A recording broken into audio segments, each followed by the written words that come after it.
ಪಿಣರಾಯಿ ವಿಜಯನ್ ರಾಜೀನಾಮೆಗೆ ಬಿಜೆಪಿ ಪಟ್ಟು ಹಿಡಿದಿದ್ದೇಕೆ? ಭಾರತೀಯ ಮೀನುಗಾರರ ಮೇಲೆ ದಾಳಿ ಮಾಡಿದ್ಯಾರು? ಟ್ರಂಪ್ ರ್ಯಾಲಿಯಿಂದ ಹೆಚ್ಚಾದ ಕೊರೋನಾ ಪ್ರಕರಣಗಳೆಷ್ಟು? ನೋಡೋಣ ನ್ಯಾಷನಲ್ ನ್ಯೂಸ್ ಎಕ್ಸ್‌ಪ್ರೆಸ್‌ನಲ್ಲಿ. ಕೇರಳ ಸಿಎಂ ಪಿಣರಾಯಿ ವಿಜಯನ್ ರಾಜೀನಾಮೆಗೆ ಬಿಜೆಪಿ ಆಗ್ರಹಿಸಿದೆ. ಗೋಲ್ಡ್ ಸ್ಮಗ್ಲಿಂಗ್ ಕೇಸ್ನಲ್ಲಿ ಪಿಣರಾಯಿ ವಿಜಯನ್ರ ಮಾಜಿ ಪ್ರಧಾನಿ ಕಾರ್ಯದರ್ಶಿ ಶಿವಶಂಕರ್ ಅವರನ್ನ ಇಡಿ ಅಧಿಕಾರಿಗಳು ವಶಕ್ಕೆ ಪಡೆದಿದ್ದಾರೆ. ಹೀಗಾಗಿ ತಿರುವನಂತಪುರದಲ್ಲಿ ಮಾನವ ಸರಪಳಿ ನಿರ್ಮಿಸಿದ ಬಿಜೆಪಿ ಕಾರ್ಯಕರ್ತರು ಪಿಣರಾಯಿ ವಿಜಯನ್ ವಿರುದ್ಧ ಆಕ್ರೋಶ ಹೊರಹಾಕಿದ್ರು.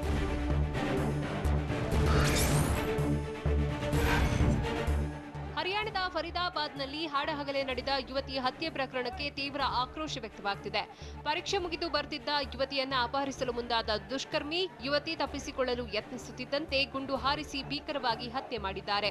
ದುಷ್ಕರ್ಮಿಗೆ ಕಠಿಣ ಶಿಕ್ಷೆ ವಿಧಿಸಬೇಕು ಅಂತ ಆಗ್ರಹಿಸಿ ನೂರಾರು ಜನರು ಸೇರಿ ಮಹಾ ಪಂಚಾಯತ್ ನಡೆಸಿದ್ರು.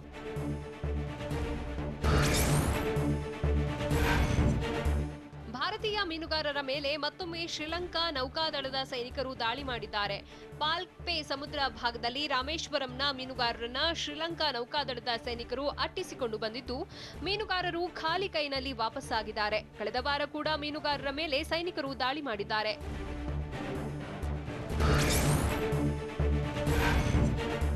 ಉತ್ತರ ಭಾರತದ ಹಲವು ಭಾಗಗಳಲ್ಲಿ ಶೀತಗಾಳಿಯ ಪರಿಸ್ಥಿತಿ ಮುಂದುವರೆದಿದೆ. ಉತ್ತರಾಖಂಡದಲ್ಲಿ ತಾಪಮಾನ 0 ಡಿಗ್ರಿ ದಾಖಲಾಗಿದೆ. ಚಳಿಯಿಂದಾಗಿ ಜನಜೀವನ ಅಸ್ತವ್ಯಸ್ತವಾಗಿದ್ದು, ಬೆಟ್ಟಗುಡ್ಡದ ಮೇಲೆಲ್ಲ ಮಂಜು ಆವೃತವಾಗಿದೆ.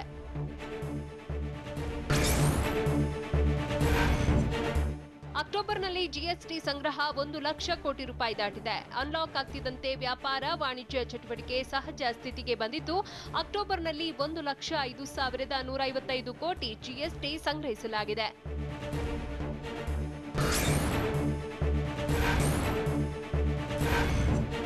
Indo Tibetan Border Police Fit India ಅಭಿಯಾನದಡಿ ಕಾರ್ಯಕ್ರಮ ಆಯೋಜಿಸಿದೆ. ಗುಜರಾತ್ನ ಜೈಸಲ್ಮೇರ್ನಲ್ಲಿ 2ನೇ ದಿನದ ಕಾರ್ಯಕ್ರಮದಲ್ಲಿ ಸಿಆರ್ಪಿಎಫ್ನ 100 ಅಧಿಕಾರಿಗಳು ಹಾಗೂ ರಾಜ್ಯ ಪೊಲೀಸರು ಭಾಗಿಯಾಗಿದ್ದರು.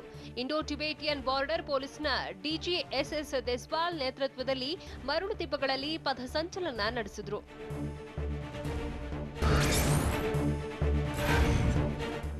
ಕನ್ನಡ ರಾಜ್ಯೋತ್ಸವವನ್ನ ಗಲ್ಫ್ ರಾಷ್ಟ್ರದಲ್ಲೂ ಸಂಭ್ರಮದಿಂದ ಆಚರಿಸಲಾಗಿದೆ.